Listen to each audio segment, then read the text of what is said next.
Mesdames et messieurs, bienvenue dans les magazines sur la table ronde, produit par Amasec sur l'appui technique et financier d'Internews et Institut républicain international en faveur des médias, organisations de la société civile, les partis politiques et les groupes vulnérables. Les débats en français et lingala ont tourné sur les innovations de la loi électorale et l'enrôlement des électeurs.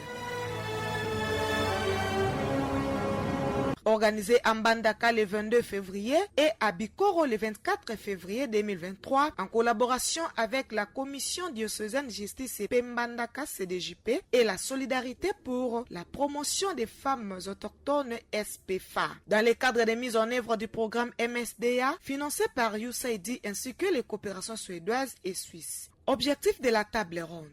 Contribuer à la participation effective des citoyens aux élections prochaines et vulgariser les innovations de la nouvelle loi électorale, en particulier sur les seuils de recevabilité et représentativité, avec la participation de 50 personnes et 3 conférenciers dans chaque site.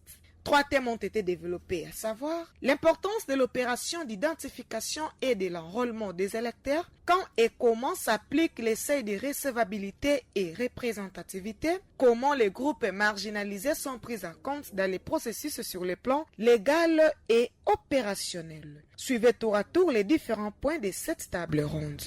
Nous allons commencer par le mot de bienvenue de la CDJP qui sera dit par l'abbé Hilaire Djonjo, président de cette structure. Viendra ensuite le mot de bienvenue de Amasec qui sera dit par le secrétaire exécutif de cette structure, Peter Biako. Il y aura enfin pour les mots celui de circonstance par l'autorité locale, le chef de division provinciale de la communication et des médias, M. Jean Bakandi. Le tout se passera dans 20 minutes, tout au plus. Viendra ensuite les exposés. Le premier terme qui sera abordé sera celui de l'importance de l'opération d'identification et de l'enrôlement des électeurs, un état des lieux qui sera fait par la personne attitrée, c'est-à-dire le secrétaire exécutif provincial de la CENI Équateur, M. Achille Bolekela. Le deuxième thème portera sur quand et comment s'appliquent les seuils de représentativité et de recevabilité. Et ce sera Maître Mariam Mwangi. Puis viendra le troisième thème, comment les groupes marginalisés sont pris en compte dans ce processus sur le plan légal et opérationnel. Et là, ce sera M. Fabien Muguza, qui est président du cadre de concertation de la société civile Équateur. Ensuite, nous passerons aux questions du public, échange, débat avec les panélistes. Il y aura le résumé et la conclusion qui vont intervenir avec le remerciement des partenaires locaux et le cocktail viendra à la fin. Je prends la parole comme président de la commission diocésaine du CCP et aussi à ma qualité de point focal d'Internews dans son programme MSDA, activité de développement dans le secteur des médias. D'abord, remercier l'Internews et l'IRI, qui sont nos partenaires en ce moment et qui ont bien voulu organiser cette activité qui réunit les différents acteurs de toutes les couches ici représentées. C'est pour nous un honneur de vous souhaiter la bienvenue et aussi de vous inviter tous à un travail assidu, une participation active tout au long de cette table ronde.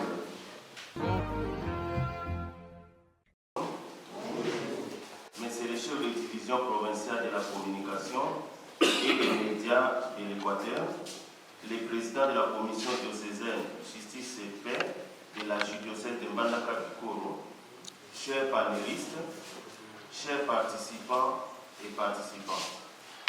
Au nom de l'Association des médias associatifs et communautaires de l'Équateur à Massé, que nous représentons, nous vous souhaitons la bienvenue dans la salle Excellence de l'ISP Mbandaka. Nous organisons des tables rondes sous les thèmes « Les innovations de la loi électorale » et l'importance de l'enrôlement des électeurs. C'est en collaboration avec la Commission diocésaine Justice et Paix et la SPFA, Solidarité pour la promotion des femmes autochtones. Si l'appui technique de l'IRI, Institut républicain international, et d'Internews, financé par USAID, Agence américaine d'aide au développement international, et les coopérations suédoises et suisses. C'est dans le cadre du programme MSDA, un programme de 5 ans, mis en œuvre par Internews en République démocratique du Congo. C'est ce qui justifie aussi la présence de M. l'abbé Hilaire Ndjonjo de la CDJP, qui coordonne les activités médiatiques et de production des radios partenaires Moana et Lobico à l'Équateur. Ajoutons à ces médias 6 radios communautaires, Mwinga, Radio Zoé, Radio Action FM, Radio Bondeko, Radio Tirema de Bikoro et des radios Bolonguet de Bukolela. Ce qui fait un total de 8 radios partenaires d'Internews dans la province de l'Équateur.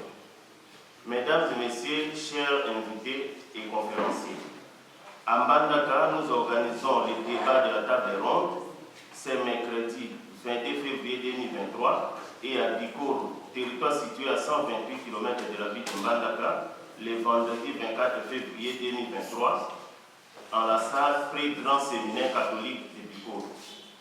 Au total, 3 sous-thèmes sont prévus, notamment l'importance de l'opération d'identification et d'enrôlement des électeurs, quand et comment s'applique les seuils de représentativité et de recevabilité, comment les groupes marginalisés sont pris en compte dans les processus sur le plan légal et opérationnel. Ces 3 sous-thèmes seront développés par 6 conférenciers, notamment M. Achille Bolekela, secrétaire exécutif provincial de la CENI Équateur, Fabien Mungunza, président de SOSIPEC, cadre de concertation de la société civile de l'Équateur, et Maître Mariam Mowangi, présidente provinciale de l'ONG Voix des femmes. L'objectif général de ces 2 tables rondes est de contribuer à la participation effective des citoyens congolais aux élections prochaines. Objectif spécifique: vulgariser les innovations de la nouvelle loi électorale en particulier et sur les seuils de recevabilité et de représentativité. Sensibiliser les citoyens et particulièrement les électeurs sur l'inscription des électeurs. Mobiliser les nouveaux majeurs autour de l'identification et l'enrôlement des électeurs. Il est important de vous rappeler que les opérations d'inscription des électeurs commencées le 24 décembre 2022 dans l'ère opérationnelle 1, dont la province de l'Équateur, se sont clôturées officiellement le 17 février 2023, soit 55 jours de service. Monsieur le secrétaire exécutif de la MASSEC, Monsieur l'abbé président de la commission justice et paix de l'archidiocèse de Mbandaka-Bikoro, chers panélistes, chers participants et participants à vos titres et qualités respectifs.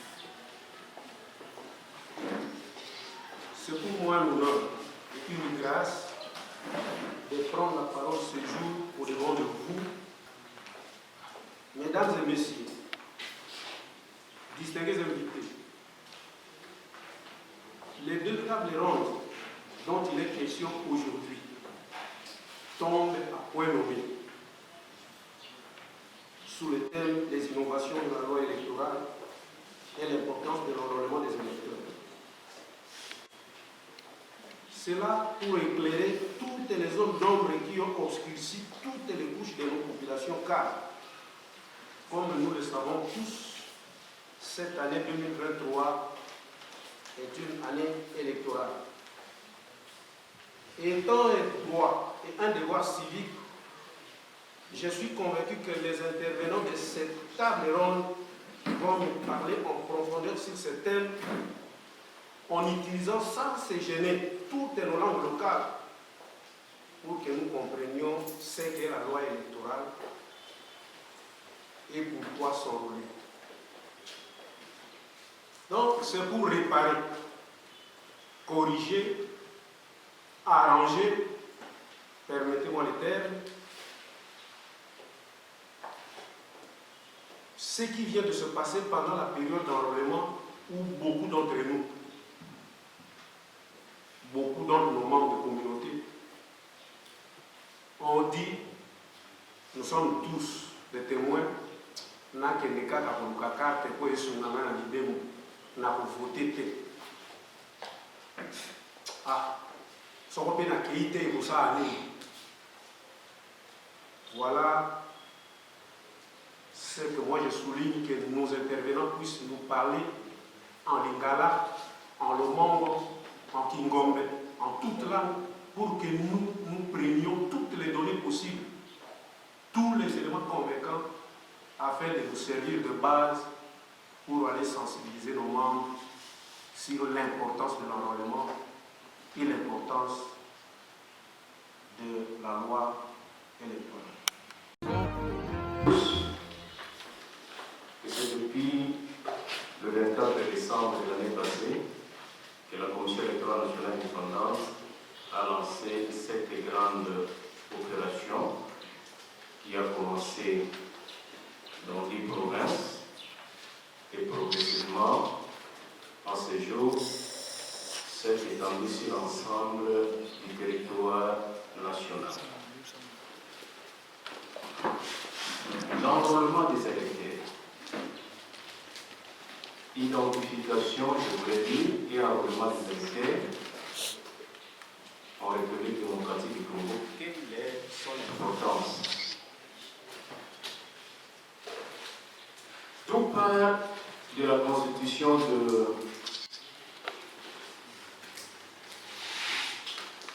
du 16 février 2026. En son article 2006, oui. En son article 210, qui institue une commission électorale nationale indépendante dont la Constitution a assigné un certain nombre de missions. Conduire le processus électoral, dont notamment les activités d'identification et enrôlement des électeurs. Et notre loi électorale ajoute que dans notre pays, c'est l'option qui a été levée par le législateur, que la répartition des sièges pour les élections en République démocratique du Congo se fait sur base des données de l'enrôlement et d'inscription des électeurs, contrairement à notre pays où ces données sont tirées de l'état civil. Notre état civil connaît encore des problèmes. C'est comme ça que la Constitution et le législateur a confié à la Commission électorale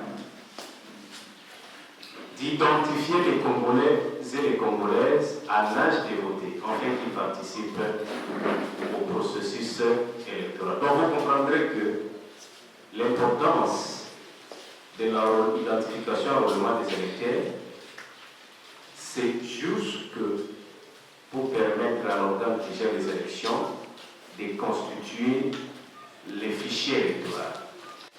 Par fichier électoral, c'est des personnes qui sont appelées à voter.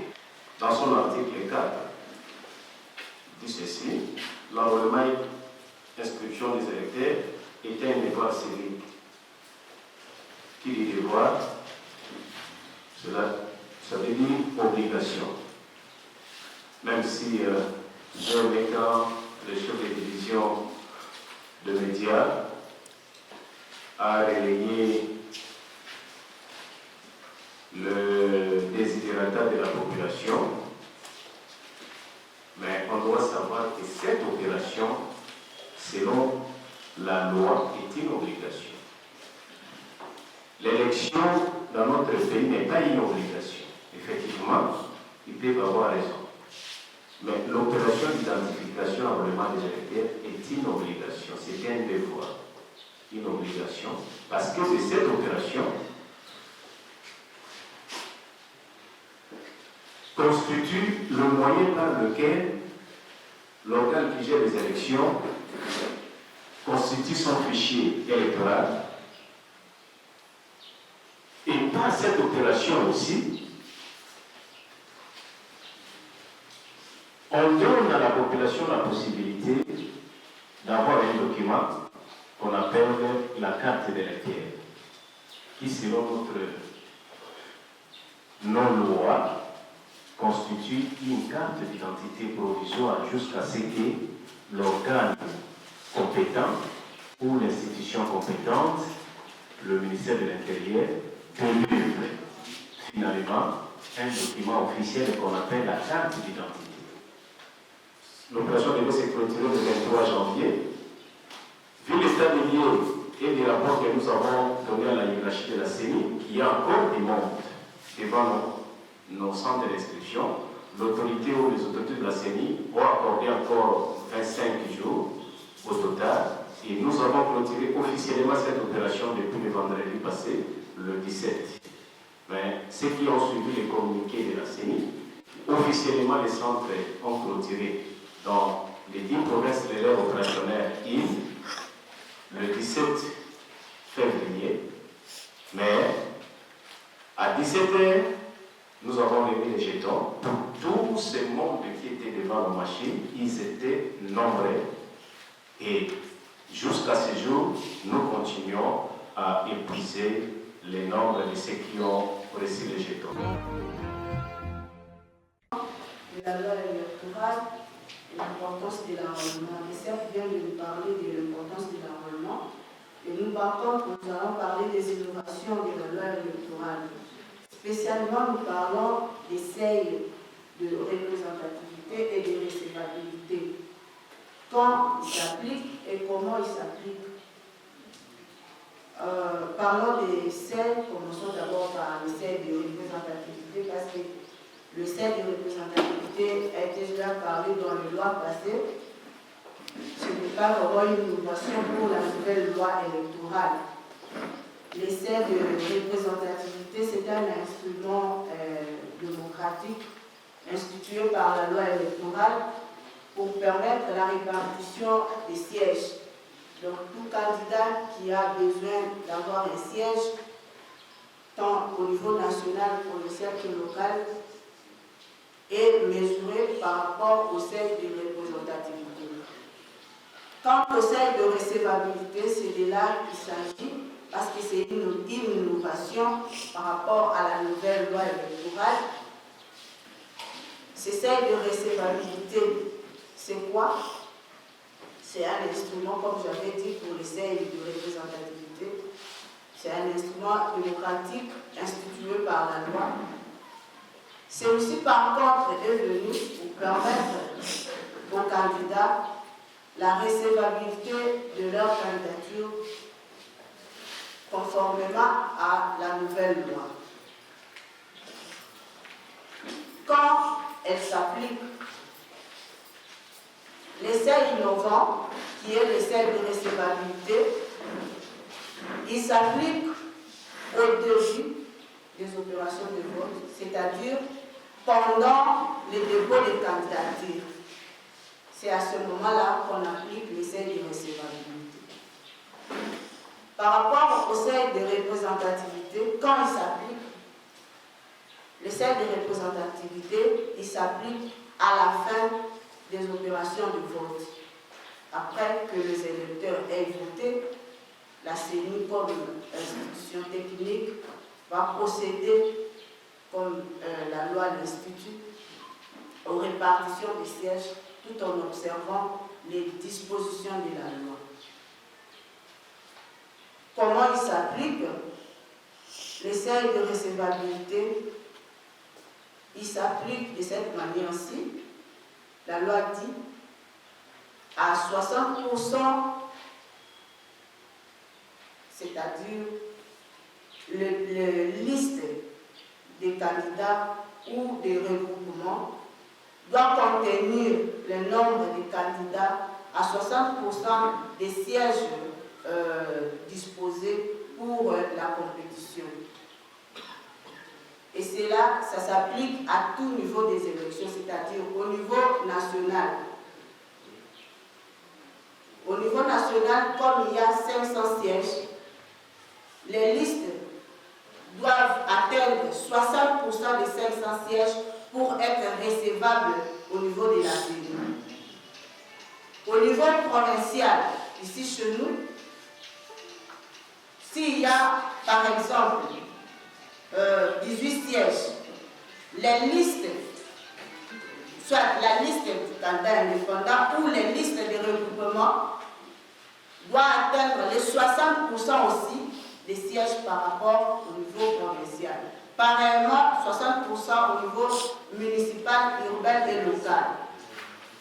C'est ça la grande innovation de la nouvelle loi électorale sur les seuils de recevabilité. Pour que votre candidature soit reçue, vous devrez atteindre les 60% des sièges promis par la loi. Par rapport au seuil de représentativité, comment il s'applique? Les seuils de représentativité, ils s'appliquent à des niveaux différents.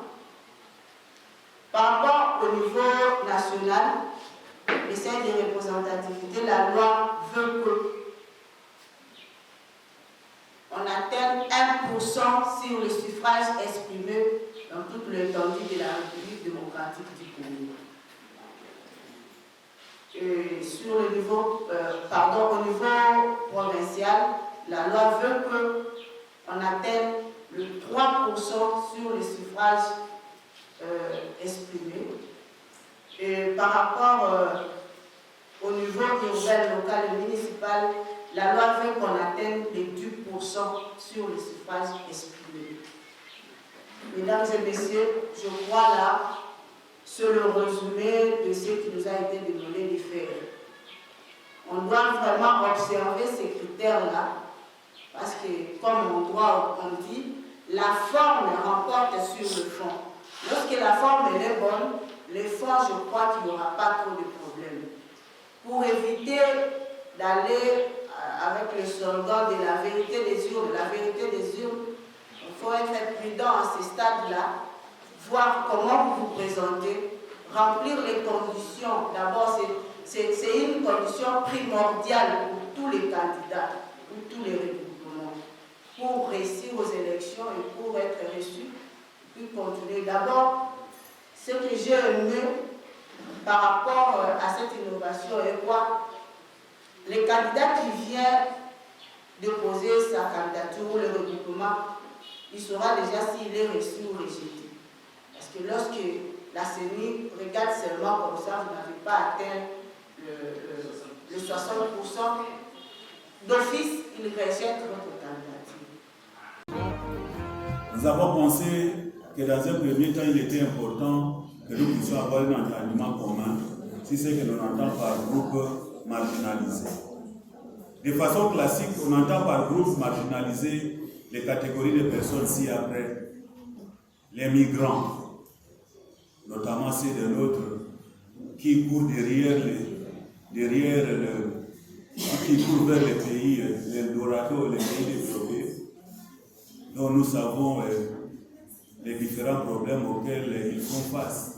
Les migrants, donc, les réfugiés, les personnes déplacées à l'intérieur de leur propre pays. Parmi les groupes marginalisés, on compte également les minorités et les peuples autochtones, les PIA que nous avons ici chez nous.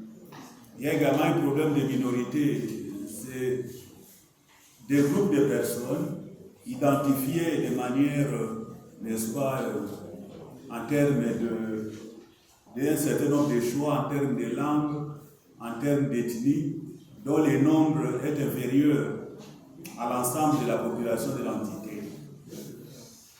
Les personnes en détention également sont comptées parmi les groupes marginalisés, les personnes vivant avec handicap, les filles et les femmes en général.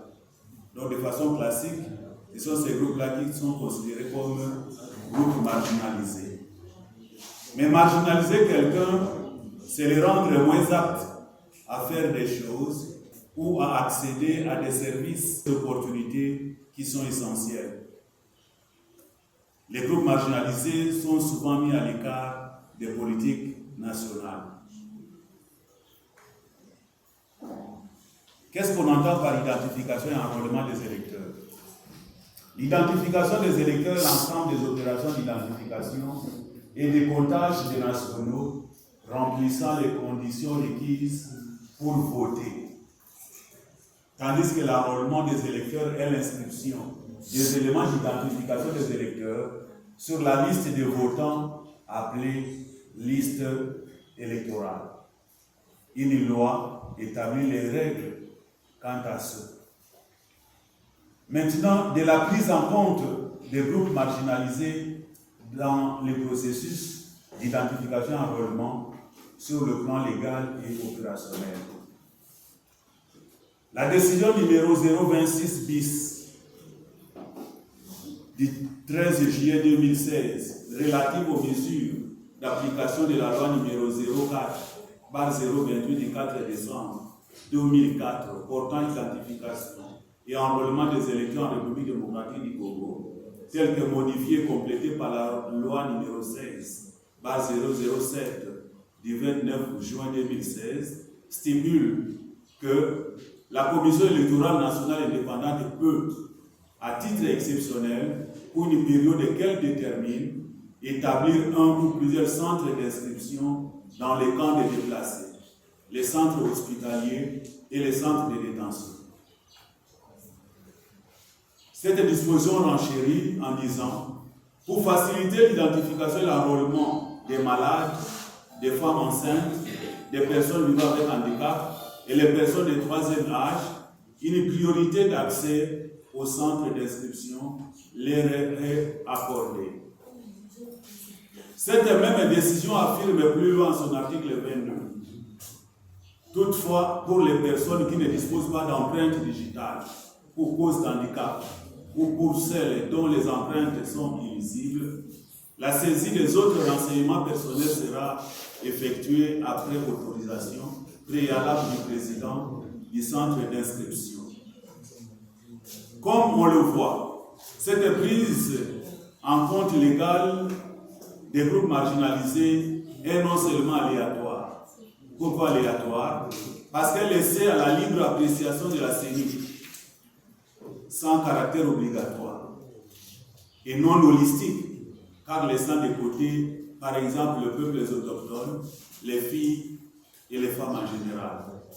Quand vous avez suivi les débats qu'il y a eu notamment à l'est du pays, où il y a beaucoup de déplacés en interne à cause de l'insécurité qui y règne. Donc c'était un véritable débat qui a conduit certains acteurs à demander simplement que l'opération soit reportée, par exemple, dans les Nord Kivu et l'Ituri, si des centres d'inscription n'étaient pas ouverts au niveau des camps de déplacés. Par rapport aux conditions d'accueil des personnes vivant avec handicap, rien n'est prévu. Les handicapés moteurs, par exemple, dont les jambes ne fonctionnent pas normalement, ils sont sur des vélos. En principe, dans les bureaux d'inscription, l'on puisse aménager des dispositifs qui puissent leur permettre d'aller avec leur vélo. Mais ce n'est pas prévu. Ici, ils sont obligés d'abandonner les vélos et de remplir pratiquement. Et donc, vous voyez que c'est compliqué. Il faut que l'on puisse améliorer ces aspects-là. Sur le plan opérationnel, nous avons eu des témoignages de personnes malades, des femmes enceintes ou portant des bébés et des personnes de troisième âge auxquelles on a accordé la priorité qui leur est reconnue par la loi.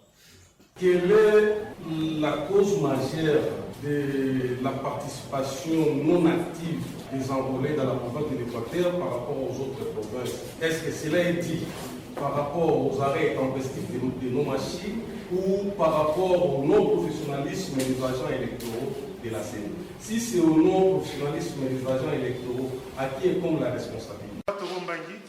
Na tango ya roulement na salakima monitoring na ba centre migelo na constater zani eza na bato oyo bazali ba candidat ba jeune oyo ba ngi ba vuri ba ko ba sa ba zoka carte d'année passée ba opi bazali ba étudiant te ba banda na kati na cité mais na kanisi sur ce qui était chef ya kaki azala quelque part pour na témoin tout ou trop mais na ba centre na passé na monango ba chef de quartier bazali te.